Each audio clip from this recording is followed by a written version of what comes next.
and happy Tuesday, Q&R Code listeners. This is Quinn tuning in across from me with my twin Riley, and we want to say again, happy spring, happy late St. Patrick's Day. I hope you all had some fun, lucky festivities, and maybe the leprechauns visited your house and put some gold in unsuspecting places. And maybe you enjoyed some soda bread like we did. That is my personal highlight culinary wise for St. Patrick's Day. I'm not so much on the corned beef and cabbage. So hello, welcome, and we're happy to have you joining us today.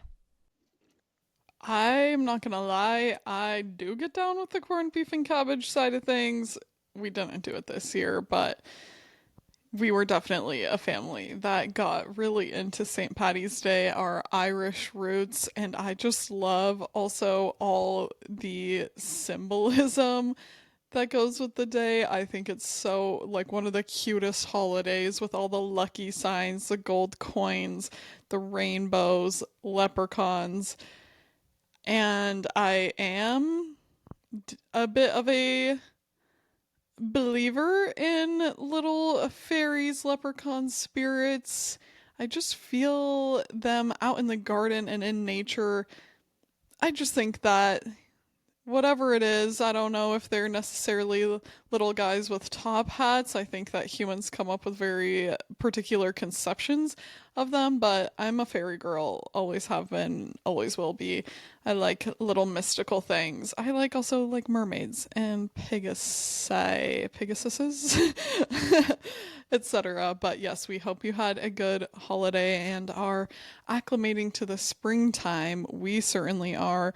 We are so excited just watching everything starting to bloom. I'm so grateful that Quinn and my mom came into town the week that they did because everything is really just like starting from baby blooms, opening up into their flowers, and it's such a special time to see everybody wake up, shake off their little tail feathers from the winter, and so are we. I have said it and I'll say it again. I just love the cycles of nature that remind us to be in step with those rhythms, with the type of lives that humans have made in our little houses with electricity and the like. Sometimes we detach ourselves from those natural cycles and it feels odd to me. I feel so much better when I am present and in step with the world around me. And so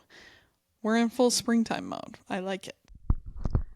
I am having that same shared vibe and such a happy feeling, but before we get too la-di-da connected with nature and being so at peace and feeling deep in our gratitude, I will share a few grievances because I've meant to share a couple of these with the podcast. Nothing too crazy. I'll get my first couple out that are just not very long stories. None of them are long stories. Anyway, surprisingly enough, they have to do with men. All three of them.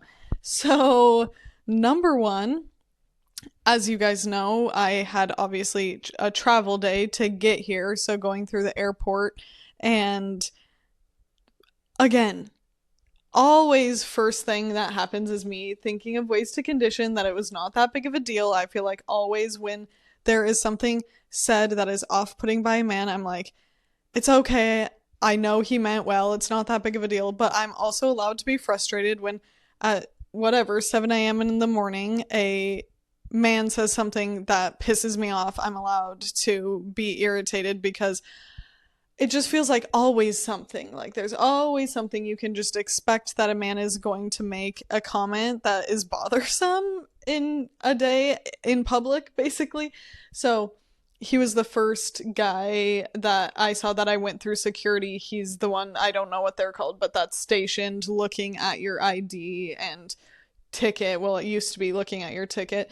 And now at DIA, the airport has the photo recognition. I don't know. They take a photo of you and it says you can opt out of a photo. So I just personally always opt out of it because I'm like, why do you need my photo? It says you can opt out, so I'm just gonna opt out. So I said, um, could I please, hello, could I please opt out of the photo? And he goes, but you look so beautiful. And he's, I don't know, 60 something. And I obviously put on a fake smile, just a tight lipped thanks. Because I'm like, what am I going to do? Hey, don't say that to a young woman walking through. Like, it's just easier to be. I was not at all like, oh, thank you. I just did a tight lip smile. Thanks.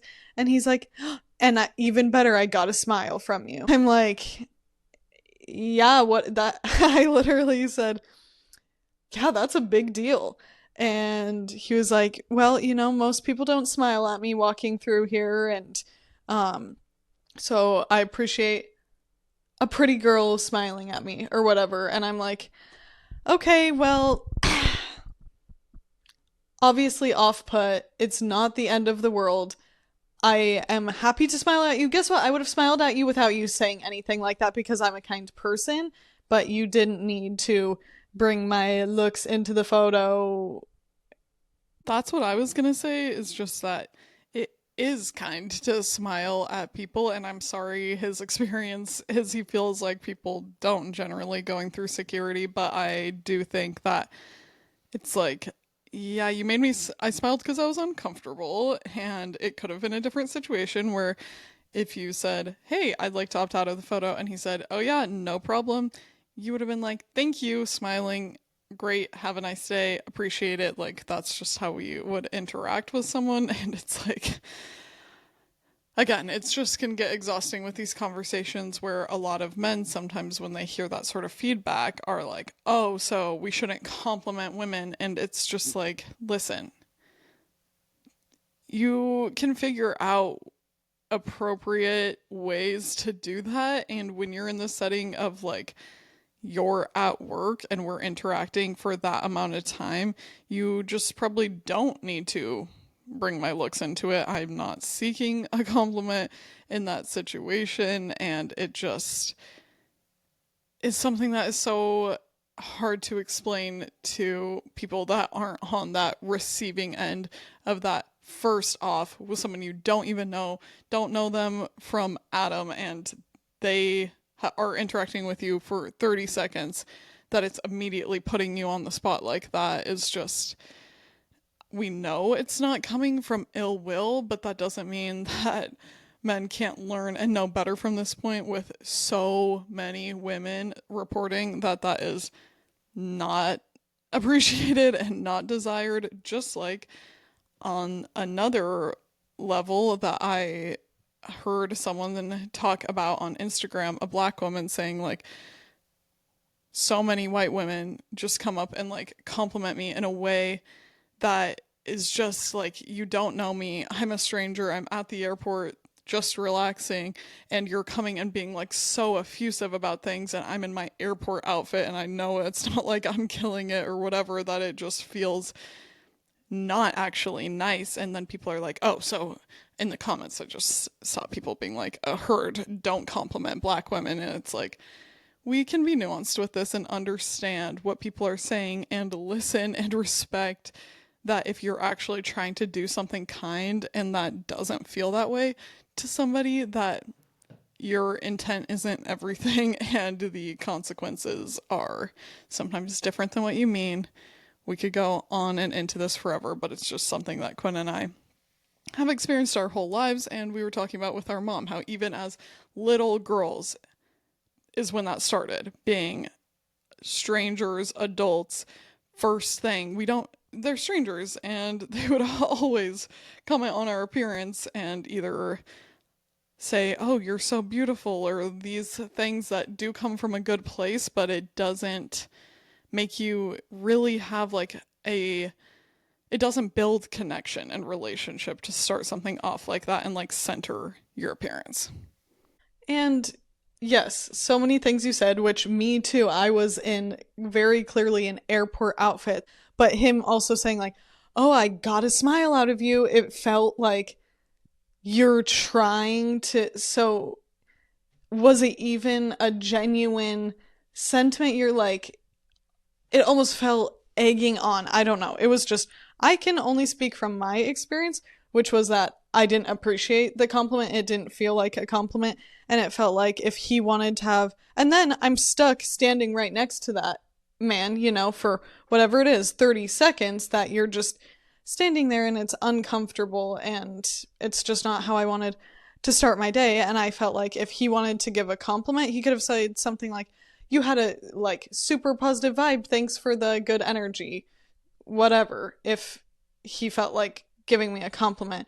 um Number two in my little anecdotes, this one is kind of a little bit of a departure, but I thought of it today because my mom and I are packing a couple of boxes to ship ourselves because we both traveled extremely light to the capacity that we don't have an additional bag. That usually, if I ever shop, as you guys know, we went to a home goods store. We did some shopping at like some stationery stores. So that's the type of stuff I bought, and I quite literally have no room in my bag. I could not even fit my wooden spoon that I got from the kitchen store to bring with me.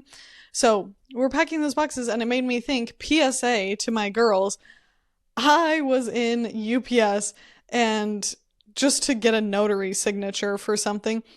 And the guy that was helping us while he was waiting for us to fill out our forms, I just watched him, and with the packages, he's literally picking them up from one bin they're in and just tossing them across like 4 feet to the other package they're in, just going pick up, toss. So if you're feeling like, my stuff is getting broken, I don't want to really blame and point fingers because maybe there's a special fragile bin or something that I don't know about, but it looks like just the big whole bin full of packages. Every single one was not a set. It was a look and toss, and that really rattled me and made me think twice about being extra cautious with the way I ever package something. Yeah, I am always terrified when I have to ship something fragile because even if you were making your best effort to be careful, obviously it's like rattling along in the truck and doing those things, setting it down, that just might happen. And it's the same thing like when you see baggage handlers or people working at the shipping store and the way that is just being hucked and you're like, okay. Yeah, basically the glass that I have are glass straws, which I'm so excited at Riley's Farmers Market. This guy hand not blows. He doesn't blow glass, I guess. He makes glass somehow else that I don't really understand. Lamp work. So I've never had glass straws. I know the girlies have been onto them for some time because the ASMR stirring your drink with a glass straw is unmatched. I'm so excited about that purchase. So I got two of those, which honestly, maybe I can on our Instagram tag his work so people can see because they're very affordable glass straws. And I just think that obviously buying from an independent artisan is always ideal. So I'm excited about that. Plus, we added a glass ball to our collection. We found some really cool hand blown glass balls. So that's all I have. I'm not too worried about it, but crossing my fingers. Wish us luck. All right. Story number three, and by far most uncomfortable and irritating in my book, is I thought, oh, I will have myself a massage while I'm here. So I went and took my mom and I to get massages. Riley was so brave, opted out of a massage because she was working hard on her gardening work. But my mom and I have had backs and necks just out of whack to the max. So we went to Massage Envy to get a massage, and I was so brave and said, no, I don't have a male or female preference because I just wanted to get a massage, and I don't like to assume that an experience with a man is going to be bad. So I thought, I'll be brave. We both ended up with men, and I was like, hopefully this goes well. So we had like a really quick consultation where they're just like, okay, what do you do for work? Why is your body feeling this way? So I told him that I'm a tattoo artist, told him about my body.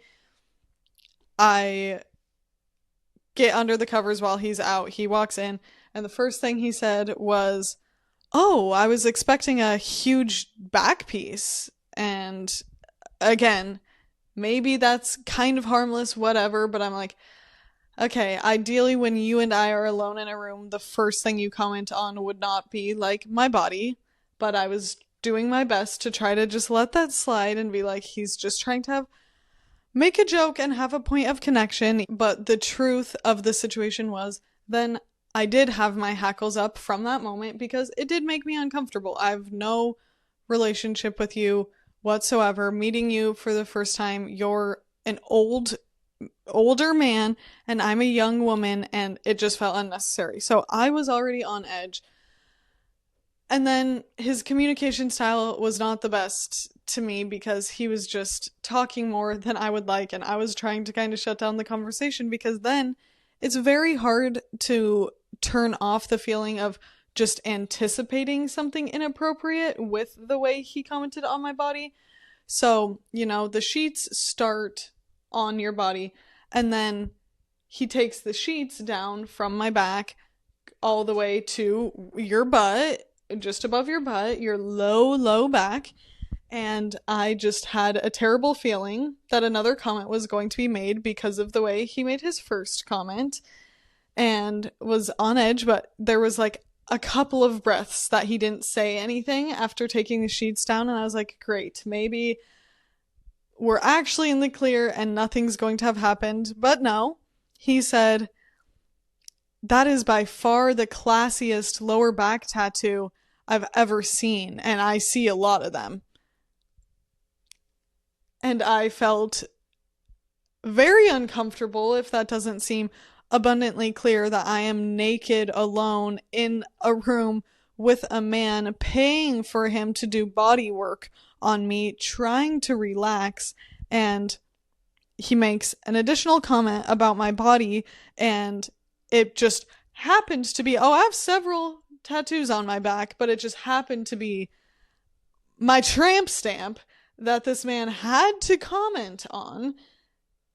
And I'm stuck alone in this room with him and just felt so upset and uncomfortable because maybe you are genuinely trying to say, oh, classy tramp stamp, but I don't need that from you. I don't know you. The first thing you're doing is commenting on my lower back tattoo, and the whole massage was just super uncomfortable, and I was so bummed because I'm like, the massage itself was pretty good. I was trying to just breathe into, like, tried to relax, even though I was on edge, wondering what else was going to be said. Was he going to continue to comment on my body and my tattoos as he continued to see more of my body?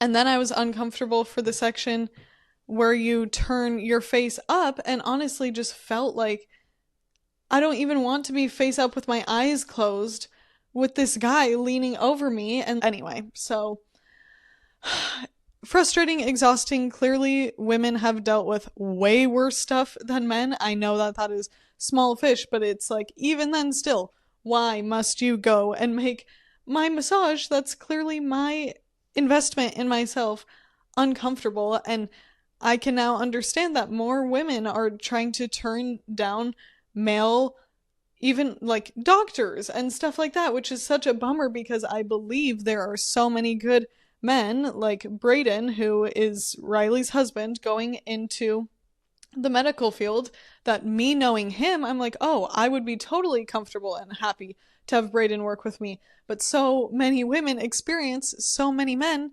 being so uncomfortable and making inappropriate comments and making the space feel unsafe that I didn't know. I was genuinely in my head going, is it going to progress to worse than this? Like, is he going to be massaging me in a way that I don't feel comfortable with? And it's just really sickening and a bummer, and I'm glad that nothing further happened and I didn't feel so unsafe that I said, like, stop right now and I'm going to go with someone else, because even that can make you feel unsafe, to be like, you're making me uncomfortable, I'd like my massage with someone else or whatever.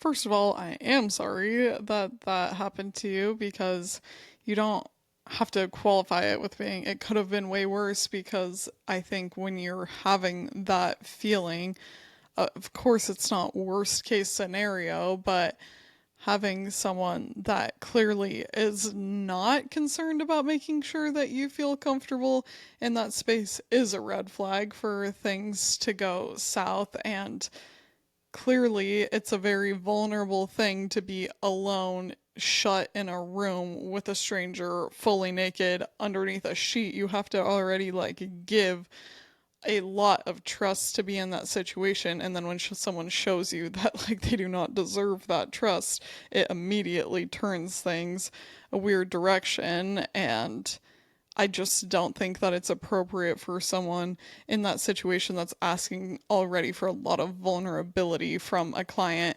to signal that they're clocking their body. It would not be appropriate for you as a tattoo artist, when someone has to show more skin to have access to a certain area, to then make comments about it, and also make a comment that is kind of inherently negative. It's not a compliment to say that's by far the classiest. That's basically saying this is a trashy tattoo, but you did the best of the worst, which is small fish compared to the other ramifications, but it's already like kind of making it a negative thing.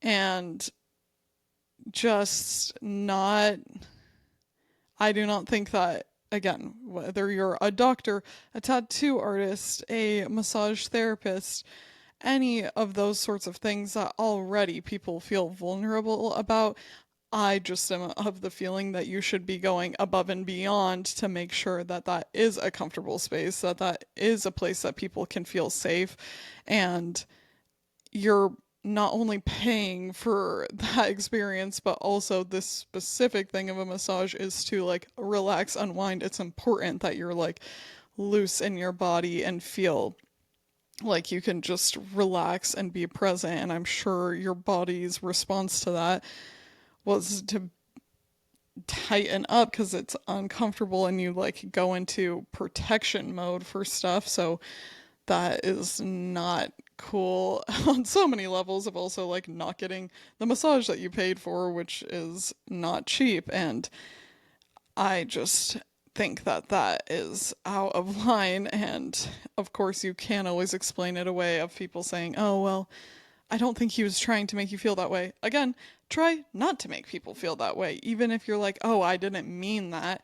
Okay, be more considerate. You should be thinking about these things in that line of work. And I have had a massage from a guy before when I was, I think, 17.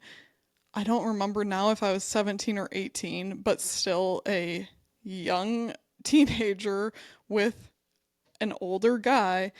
I was completely alone. This business was not like Massage Envy. It was like in a room in this like business that you're completely alone in. There wasn't anyone else. And he was making me so uncomfortable. And there he is massaging my naked body and asking me if I wanted to like hang out later and stuff like that. That I'm like, people always say like, well, if this actually happens to women, why didn't you do something? And it's like, it's, what am I supposed to do? Make a big deal when I'm literally like, I'm supposed to trust this person to react well when they're already making me uncomfortable and I'm naked. And you like, it's just not a situation where it's easy to really assert yourself, because you already feel like you are not in the position of control. And it's not like you want to sit up and like assert yourself. You're like, it's just an uncomfortable thing. And I have had massages from men that didn't make me feel that way, and I don't think that I want to also operate from the assumption of I can't feel safe in this setting. But those experiences are what make it harder to trust, and why it is not fair when the response that guys will have is like, well, not all men, when it's like, okay, then you guys need to be holding your buddies and stuff accountable for making me feel safer, because it's easy to say, yeah, that doesn't always happen, but when those experiences do happen, it feels so bad and so uncomfortable. And I'm just thinking of all the different scenarios where that could happen and it would not be appropriate if you're at your physical therapist office and you're getting dry needling and you have to take off your shirt. If your physical therapist was a guy or a woman and said, "Oh, cute bra," it's just like, hello, we're paying for a service that is professional, that is not like that. Like, you just should have some bedside manner and some decorum about stuff. And that is frustrating and not cool. I am sorry, and I feel also like, as a tattoo artist, that sucks because I think that industry and profession can sometimes make people think that they have like more permission with access to your body and making those sorts of comments and things than they should. And I've heard the sentiment of, if you don't want me to look at it, like, why would you get it? And it's like, oh, can you conceive that this was actually maybe a personal thing and not about you, a stranger that I don't know and have any relationship with? I am not actually making these choices to give you permission to ogle me and make little comments. Yeah, it's definitely something I have felt in this industry because people assume it's not a super professional industry. And clearly, there are a lot of people that are working to change this industry and make it more professional and safer for people. But more than anything, let this be a moment of connection between us with you, women, or of course anyone, but women out there that have ever been made to feel uncomfortable. And I know it's 100% of you. So it's so fucking annoying because I know 100% of you that listen, that are women, have felt uncomfortable in a room with men before. And I'm just frustrated about it and sorry, and hope that coming to a space like this can feel like at least we know we're not alone. And I think we really need to continue to work as women and not. I think there are some groups of women that are much more quick to go to bat for each other, and I think women are feeling that camaraderie a lot more so. 100%. And that also just reminded me of a situation that I was just witness to that I wasn't really a part of. I would have said something, but they already handled it. But we were walking along this like pedestrian area at night in Charlottesville, Braden and I, and a couple of women were standing outside taking a cigarette break, and then a group of guys who I assume were like a college group because this is a college town and they looked around that age. But in any case, one of the guys made some sort of comment about how one of the women looked and what she was wearing. And the other guys in the group, you could tell, were kind of like, LOL, but also knew that it was kind of out of line. And her friend that was there with her was like, shame on you, and shame on all of you friends that you guys like could tell that that was not a cool thing to say, and none of you just corrected him, and you could tell that they felt deflated. But I was glad that she was like, not only are you culpable for making that remark, but there were five other ones of you that could have been like, you know what, not cool, let this woman stand outside for 5 minutes without that going on. And I just hope that that culture can strengthen, because we watched the most recent season of Love is Blind and don't really need to do a full deep dive into it and my feeling, but I will say we thought on a lot of notes there was actually more emotional intelligence and like positive communication going on in this season than in the past. It felt less volatile and like there was more deep critical thinking going on.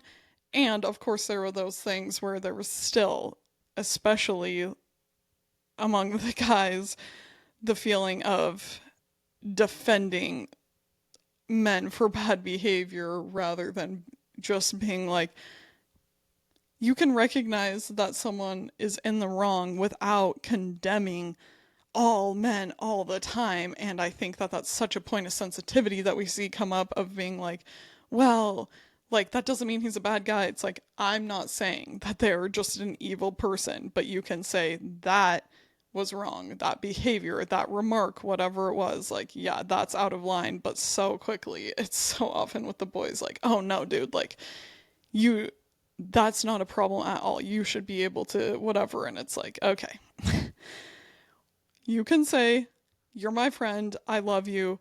I think that you messed up with that one. And that's a helpful, productive way to be in friendship with people.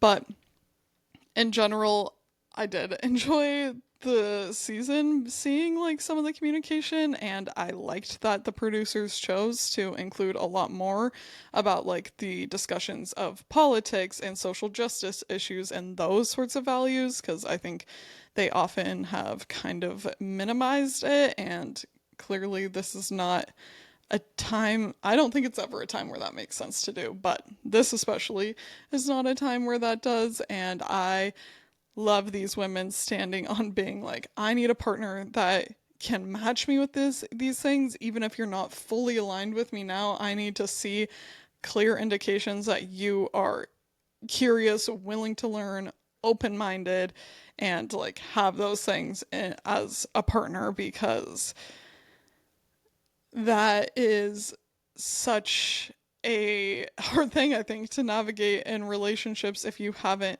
seen that someone, again, you don't have to be there all the way yet, but you should be able to see that someone has like that spirit of curiosity. I thought Sarah did a really good job considering that with her relationship with Ben that she would have had. And um yeah, that's I guess what I wanted to say about the Love is Blind.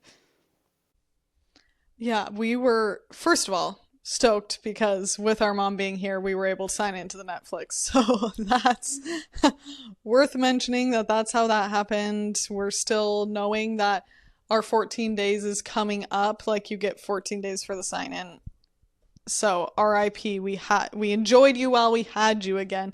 But yeah, I totally agree that the season, I don't know, the Minnesotans, I'm like, good for you guys because these women were just so, I thought, outstanding in terms of, I usually find the women to be pretty decent and that I am more often disappointed by the men in Love is Blind, but it sometimes goes both ways. But I do think overall there was more emotional maturity and respect, and especially was grateful, even though it's sad because you want to see, in a lot of ways, you want to see the love stories continue on.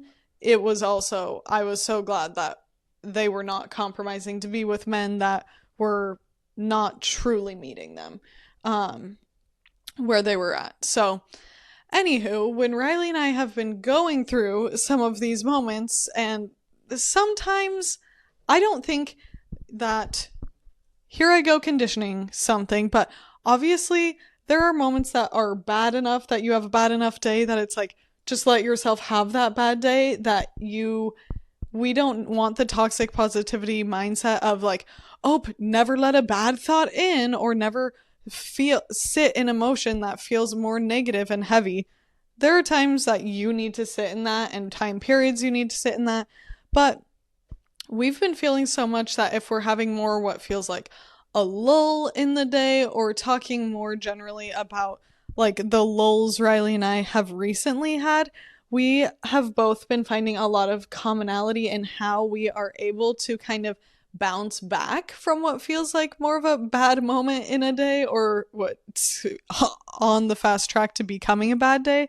And first of all, the spring clearly has so much to do with it. When the sun is peeking out and things are starting to bloom around us, I feel like that is a huge aspect here because, like we said, we've been doing lots of gardening, and it has just made my soul and heart light up when I have had a moment where, thankfully, being with friends, like when I'm with friends slash family, it's so much easier for me to just really be off my phone. Like, phone not really happening. But even when I have found moments where, I'm having to work from my phone, having to deal with like bills, payments, scheduling stuff, and I feel a little bogged down by it, us having our quick breaks that's been like going out to the patio, first of all, leaning back on a lawn chair and letting the sunshine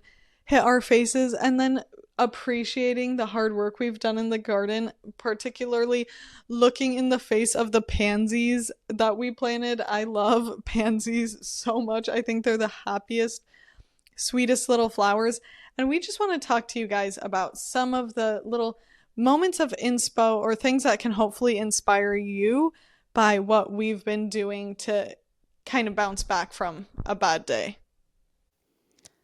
I'm very, I don't know if the word would be passionate about not letting bad moments make it a bad day, or a bad day a bad week, because I do think that we train ourselves how to think, and that if you get in that habit, it can kind of snowball into just feeling like you have a miserable life, which I don't want, clearly. Who wants that? But I think we all know people that are like really great people, but just have a misery vibe. It's not even about being like going through depression and mental health issues. I'm clearly not like demonizing that, because that actually is not generally my experience with people that struggle with anxiety and depression and whatnot. Just the people that whenever you like meet up with them or try to connect, you're gonna be hearing about like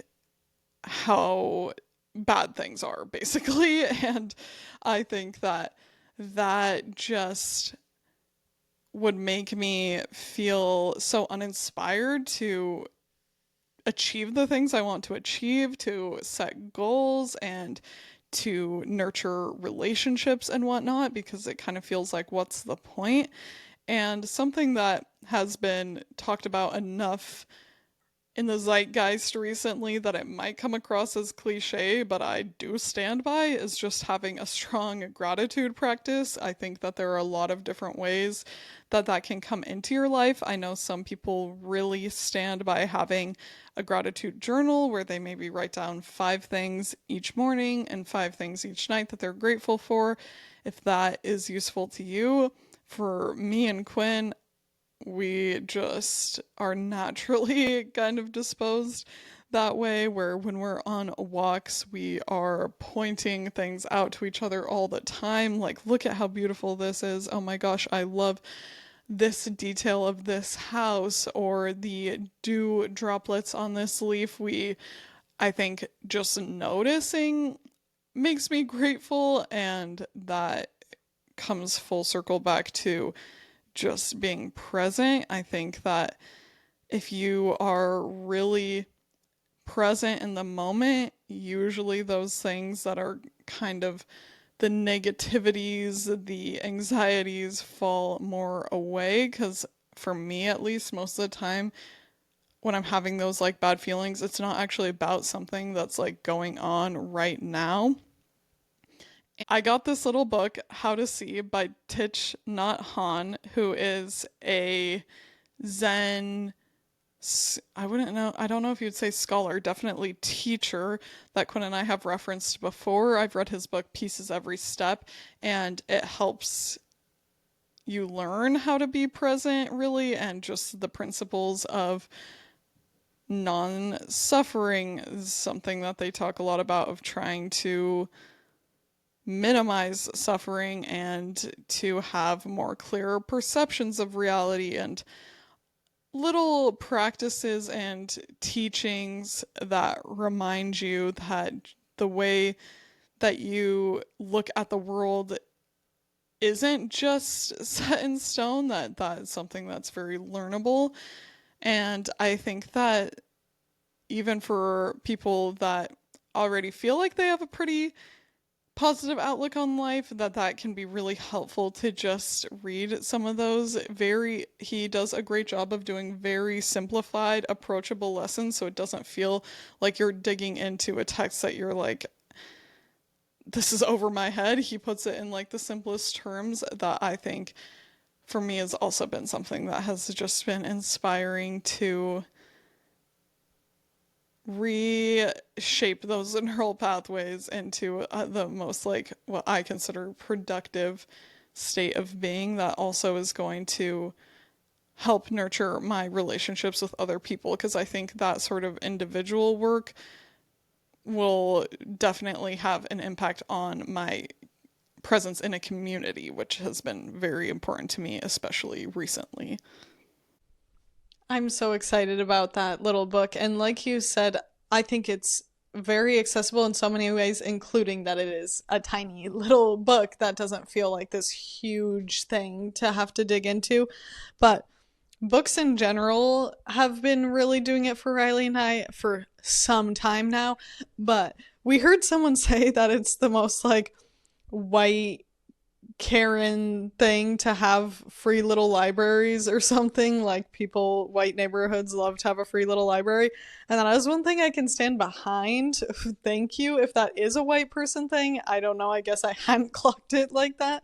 But Riley's community has a ton of little free libraries, and we love it because we get to always make sure we pass at least one on every walk. And we have found several awesome books that I can't wait to read and that are also in really great condition. Anyway, the point is, books are out there. Another thing is, we went antique shopping, and Riley found an epic book from Architectural Digest that has, I can't remember if it's a number of the most beautiful rooms in the world, basically. And they have just beautiful, such clear photographs of all of these rooms across the world. And that has been so fun for us to, it's been my mom, Riley, and I all looking over the book, pointing out all these exquisite details, and even noticing some things that we're like, oh, I actually don't like that. And then you're learning more about your style. And the point is not in this case even really about the learning. Like, I love that.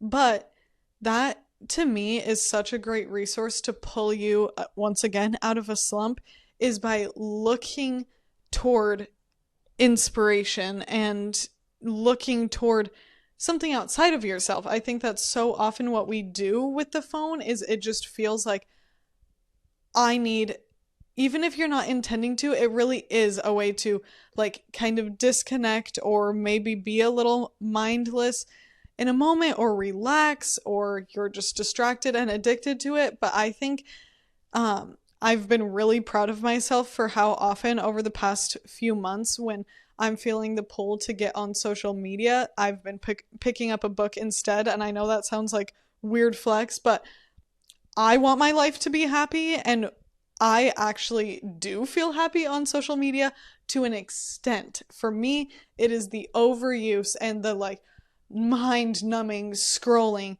that is where I look at myself in the mirror and I'm like, I don't want to be here right now. This is not fun for me. So, a coffee table book, or yeah, truly, you probably have at your house a coffee table book that's collecting dust that you maybe never look through, and take a moment to, whether it's go outside or if you're comfortable inside, flip it open and really examine it, read some of the snippets, look at the details, and that truly like sparks to me. That's a better way to disconnect and then reconnect instead of it feeling like a doom vibe. I think one of the differences that you were touching on for me about time spent on social media is I can find it very inspiring, but rarely relaxing. And a lot of the times it's kind of used as like, I just need to like relax and wind down. And the way my little brain fires when I'm scrolling, it doesn't wind down, and everyone's different. But in those conversations where people are like, we're all kind of saying we need to get off social media and short form content is this way, but we're still participating in it. Something that I have definitely considered is that I like to make videos and short form content, and at the same time am encouraging people to spend less time on their phones. But I think that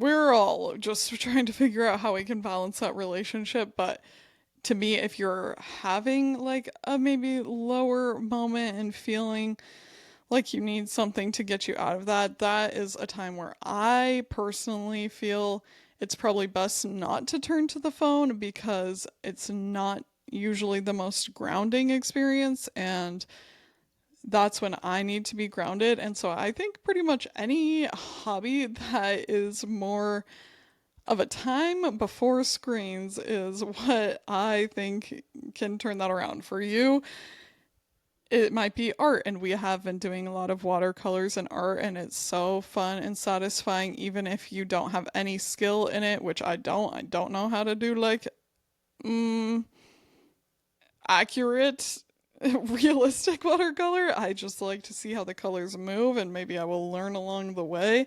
Or for me, maybe baking. I will bake anytime, whether I'm already in a good mood or not, but I can tell you that baking is a very rewarding thing on a bad day that needs turnaround, or not even a bad day, but when you need to pick me up because you do the task, which requires your attention and to be present, and then you get a yummy treat reward at the end of it.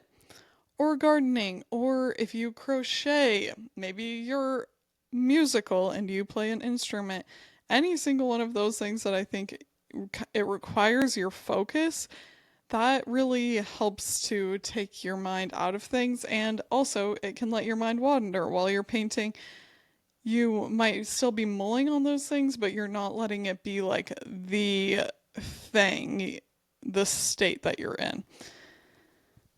I so agree and feel like it's if we haven't communicated this clearly enough, truly find a hobby that speaks to you. And I know we talk so much about food and baking and art and fashion and nature. If those things aren't your vibe and you're like, I love that for you guys, it's not for me, that's totally okay. We're not living on a high horse of thinking our hobbies are the best hobbies to have. It's just having a hobby, like having something that inspires you that's outside of your work and outside of, well, maybe is part of your romantic relationship, but something that can get you out of your typical day to day routine and spark joy and creativity, fun, relax, even a challenge. And I also feel that movement is just always like number one top big flashing option that I need to reach for if I'm feeling low. And it doesn't mean that I have to go like die through a CrossFit workout, but getting up to even just truly a couple of laps around the house, or walking down the sidewalk outside, or doing some push ups, some squats. I literally will be like with my face, moving my face and doing shoulder swings, arm swings to break up the stagnant energy that's your body so often comes into itself and feels just so heavy and tight when you're not feeling good. And sometimes you just need to be crazy and shake. Like, it makes me think of our modern dance classes where they would make us shake until we, like, all actually looked crazy and weren't trying to be like, oh, like, little shake. They're like, no, get crazy with it. It reminds me of the song that I don't know all the lyrics. You had a bad day. I don't know. Take a long walk at the exactly. The take a long walk key. I'm like, that is actually true. Sing a sad song, get that out of your system. we we stand on that process, and I think that building that sort of resiliency goes a long way in leading a content life. And throwback to our episode where we were talking about navigating a lull, even in those moments where I am like, ugh, I don't always feel super resilient and feel those things, that clearly is okay too. And I'm not saying this is like the mode to plug into 24/7, because it's not always accessible. And sometimes the only thing is time. Like a couple days after we released that episode, I'm like, I'm already feeling better. I was just feeling that way. I had been sick.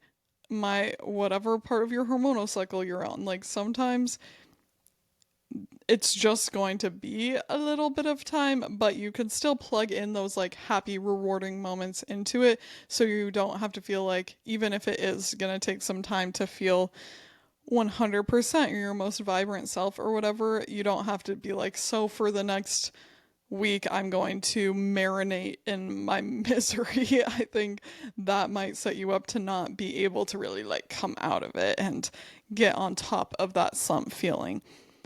So I hope that you're also feeling like a little daffodil unfurling its beautiful petals for the spring. Depending on where you are in the world right now, you might not be at that same stage yet where we're lucky to be here in Central Virginia. So I hope that that vicarious energy helps pick you up and push you through these last, hopefully, cold spells, weeks of winter, even though the winter is technically behind us.